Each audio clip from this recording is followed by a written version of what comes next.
Hi YouTube, and welcome to this video on how to unlock the mixing potential of the drummer plugin in Logic Pro 10. So in this scenario, let's imagine that we've got this track completed, we've got bass parts, guitars, vocals and everything else, and we've gotten to the point where we want to mix the track. Now if we bring up the mixer here, you'll see that the output from the drummer plugin goes through to a dedicated stereo output. Now the problem with this is we've got the kick, the snare, the toms, all of the percussion pieces are all coming through to this same channel, which means that we can't EQ parts separately, we can't compress them, we can't do side chains, and we're just very limited in terms of what we're able to achieve from a mixing point of view. Now we can change that quite quickly. So if we just switch back to the main window for a moment, if we click over to the library button in the top left hand corner and scroll down in the sound section, you'll notice that there is a sub-menu called Producer Kits. Now if we go into Producer Kits, I'm going to choose the SoulCal Plus kit. The sound will switch over. Now if you haven't downloaded these yet, you'll just need to click the down button next to the name of the kit that you want to try out. It will come down from the Apple servers. You'll need to put in your password for OS X in order to do so, but once it's downloaded you're going to be able to use that.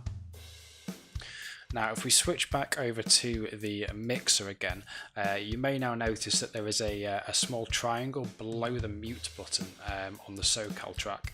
Now if we click that, you will see that there's now individual tracks for all of the different kit parts within the drum kit.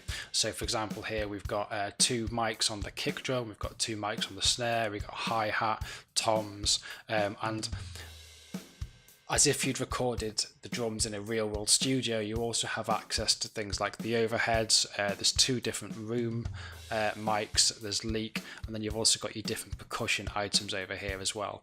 So we've gone from having all of our signal on a single stereo track to having all of these individual signals, which now means we can do a lot more. Now if I just quickly change this part to be a little bit busier, let's put a lot of fills in here and make it a little bit more complex just so we can see the output. Switch back over to the mixer, so now you can see we've got a signal coming through on the individual toms. The shaker channel now has some signal coming through, which just means, as I say, we're able to do a lot more.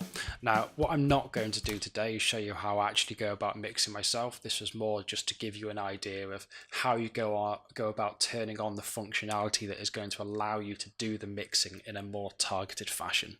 Okay, thanks for tuning in. I hope you found this video useful. If you've liked it, please click that like button. If you want to come back for some more, you know what to do. Thanks for checking in.